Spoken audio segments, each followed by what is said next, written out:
get started, I'd like to welcome the 2022 FedEx St. Jude Championship winner to this interview room. Well, you've worked all year to get this win. 3 runner-up finishes in huge events. Second player to win a FedEx Cup playoffs event as their maiden victory. What's going through your head right now? Yeah, it's kind of hard to say about time when it's been your second year on tour, but about time.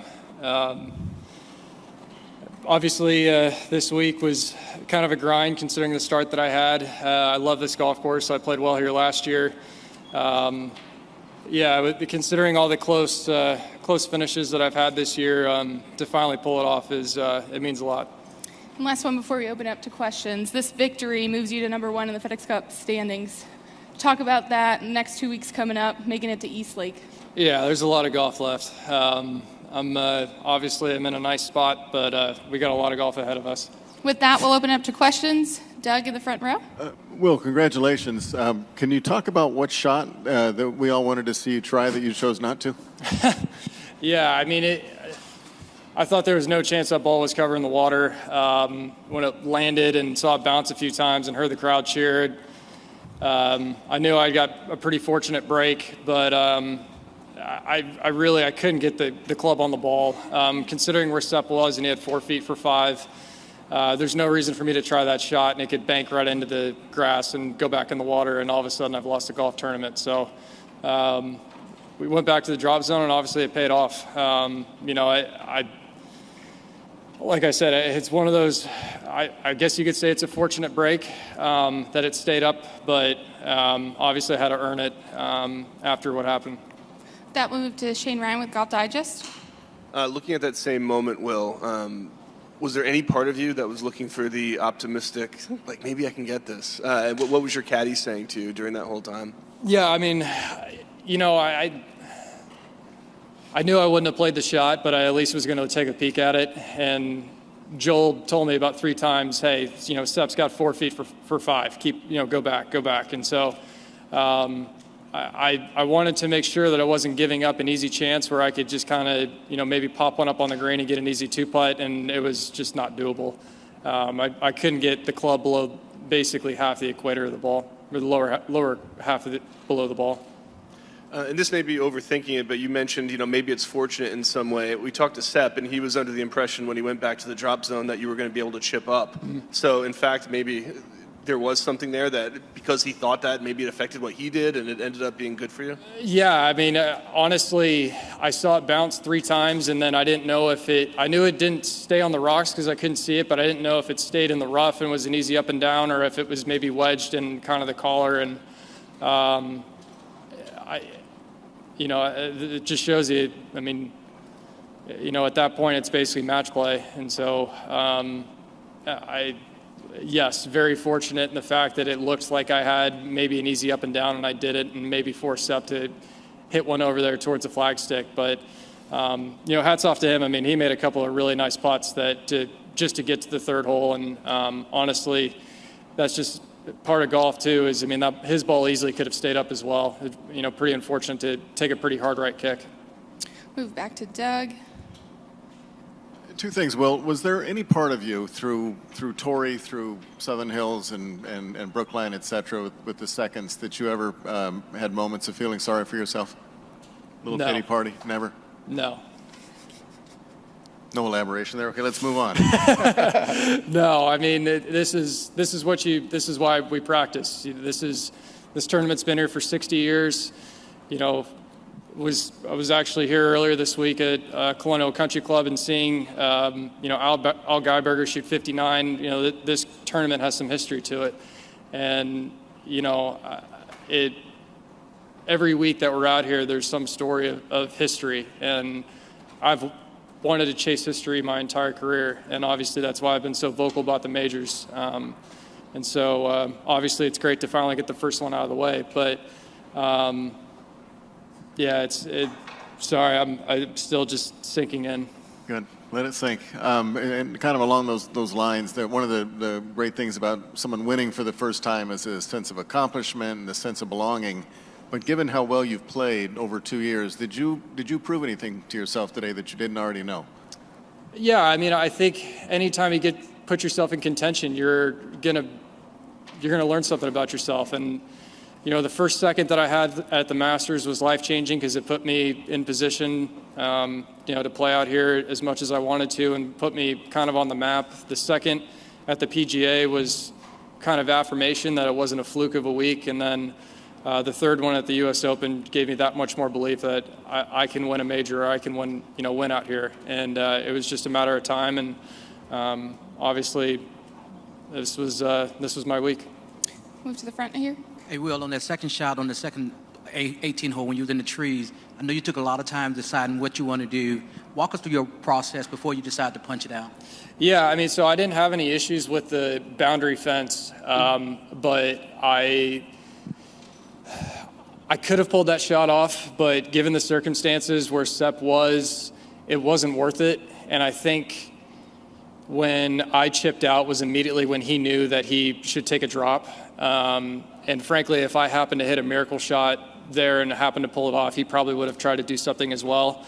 And so the last thing I wanted to do is make one decision that's going to ruin my chances of winning the golf tournament. I want to keep myself in it as long as I possibly could. And he had a heck of a shot in there, and obviously I had to make another putt to keep it going. Move to Mark with the commercial appeal over here on your left. Well, two questions. First of all, off of that, what were your emotions like during all of this, where you don't see playoffs like this very often, where both guys are having to scramble out of trouble like this? Yeah, it's a lot of ups and downs. I mean, you're playing match play. I mean, like I said, if I try to pull off a hero shot on the second playoff hole and happen to get it around the tree and knock it on the green, he has to pull off a hero shot. Same thing. If I lay up, he's going to end up taking a drop. And so. And just like we alluded to in the third part, I mean, with that, him thinking that my ball was an easy up and down, and obviously it wasn't. It's strictly match play from that point. And then what took you out to Colonial? What reason? We had a foot choice shoot. Oh, gotcha. And then we were talking to your coach. He's from here.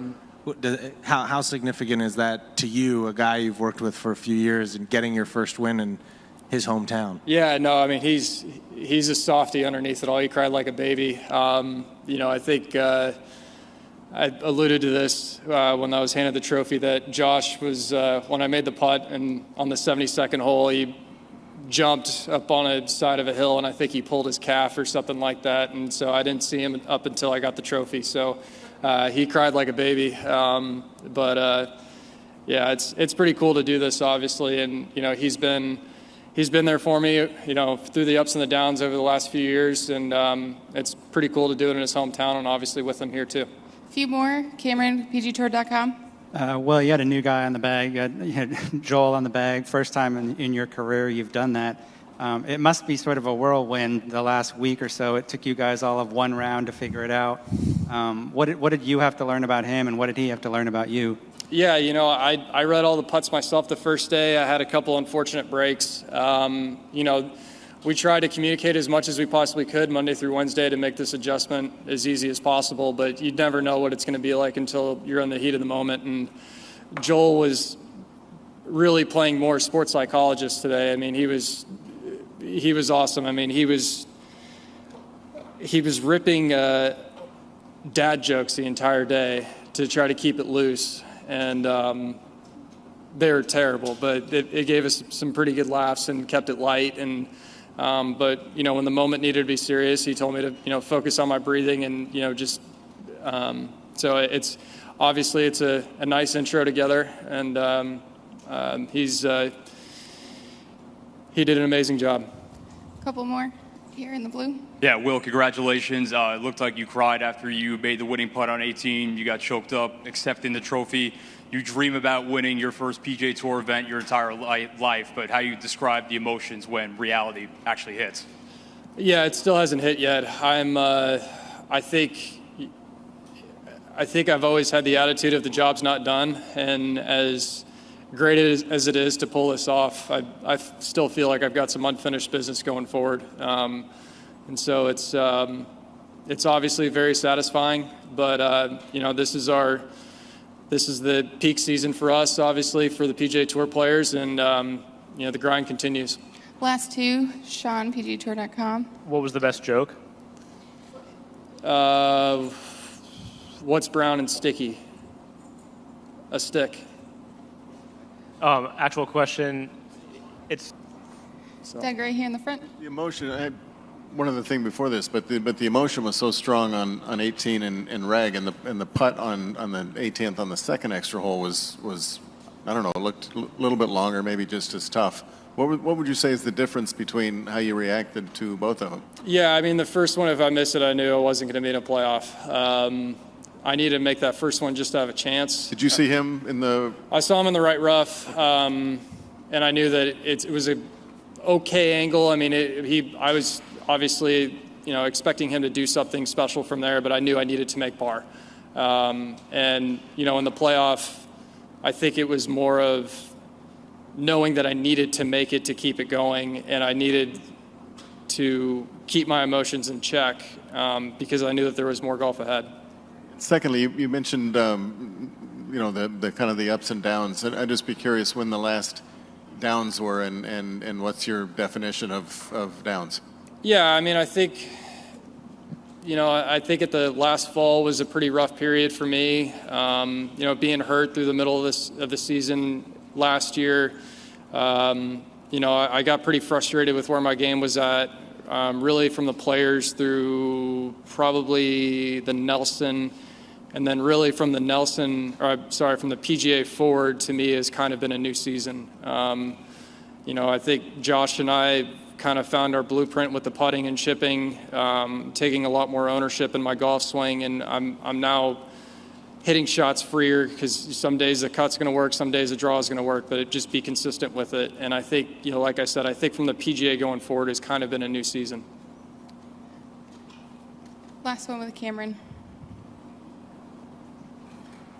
Is part of your process with the putting just see the line, step up, and hit it, and not dawdle over it? It looks like you're pretty, you don't mess around over the ball. Yeah, I've tried to get it a little bit quicker. I think where for me, whenever I've struggled, I've been slow. And so I do everything. I'm a fast walker. I'm obviously a fast talker. I do everything quick, but being able to just look at the target, roll the ball to there, and move on, accept what happens from there. It's the same thing in my full swing. I take a couple practice swings, I walk into it, take 2 looks, and then go. The second my eyes come back to the ball, the club's being pulled back. And so being as reactive as possible is huge for me. Some guys need to be a little bit slower and methodical, and I'm a guy that I need to just keep up the rhythm and keep, it's something that Joel told me all week was keep up the flow. I mean, it was on a tape recorder all week, and he said that on the greens and off the greens. And with that, we'll wrap up. Congratulations, Will, on your first PGA Tour victory. Thank you.